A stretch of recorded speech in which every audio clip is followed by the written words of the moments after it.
Scrumptious Creole Kitchen. I'm Lauren Clayton, the creator of Scrumptious Creole Kitchen, and today we are going to be making a cauliflower chowder. Yay! So it's winter and people like stews and heavy soups, and I'm all about that, but they could be full of carbs and I'm not about that. So we're gonna make a cauliflower based one. And cauliflower, this soup has a lot of healing properties and a lot of nutritional value in it. Cauliflower is amazing. It has so many anti-inflammatory properties, which makes it good for everything. People call it an anti-cancer vegetable for that reason, because basically all ailment is inflammation. So cauliflower is amazing for that. Yay!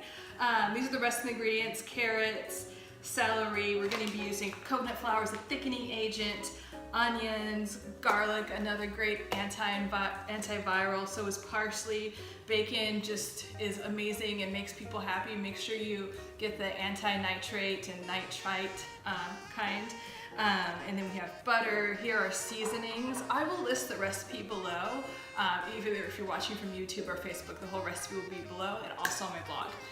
Creole Seasoning, because Creole Seasoning is a life-changing thing that just makes everything taste even more magnificent. Jalapeños, we're going to be topping with jalapeños. I love jalapeños. They make things taste amazing, and they also have this chemical in them called capsaicin. Okay, and what that does is it like revs up your metabolic rate, and actually the chemical capsaicin has this property where it kind of burns extra energy and fat stores. So it's really good for metabolic functioning and fat burning. I would add it to a lot of things if that is one of your goals.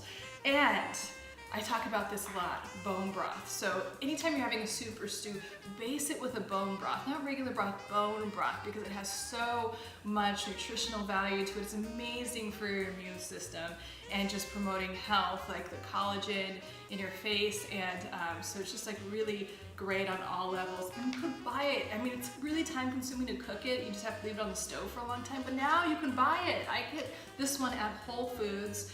And they have different types of like chicken or beef or whatever, but it's really, really amazing. Have bone broth every day.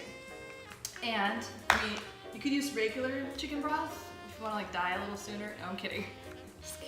I'm kidding, but it's regular chicken broth or any type of broth is fine as well. I just prefer the bone broth because it's just like anytime you could get it in, get it in. All right, so let's get started with the recipe. So the first thing you're gonna do is take your Dutch oven or the pot that you're cooking in, cook the bacon in it, chop it up and just put it aside because we're using that as a garnish. And you wanna use the same oil, put the butter in so it kind of has that kind of bacon vibe going on. It just adds another depth of flavor.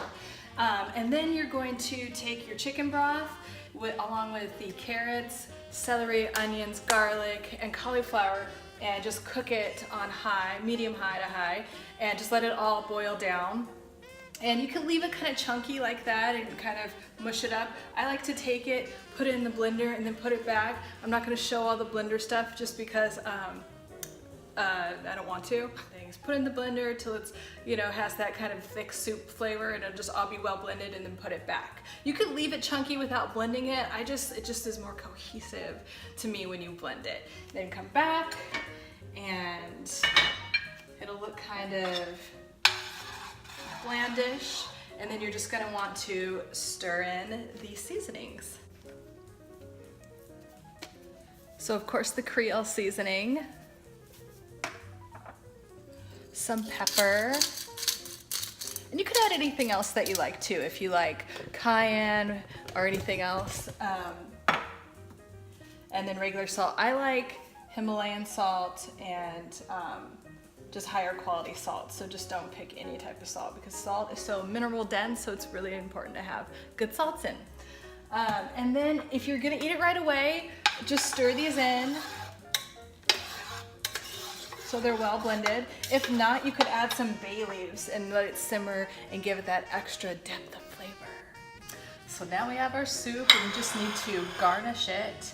And some jalapenos, yay. These are, I was testing them out earlier, they're strong, so I'm only gonna do that much.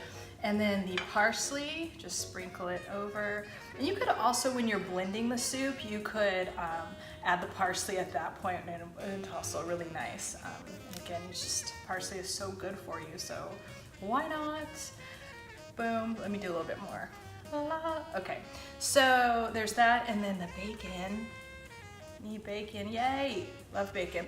And you know what, I was just thinking that I would probably also, if you want to give that extra like chowder feel to it, you could grate some cheddar cheese on top or whatever you want. I don't have any, so you could just kind of imagine it. But anyway, this is a really good, satisfying soup. It doesn't have a lot of calories. It kind of feels like it does, although I don't count calories, but the calories that are in here are really nutritious and just high quality nutrients. So, for every unit of energy, you want it to be as nutrient dense as possible. That's what I'm really passionate about and always tell you guys about. So, enjoy the soup, and I will have more low carb winter recipes coming soon. Thank you so much for watching. And again, I'll be back with another episode of Recipe Wednesday. Bye.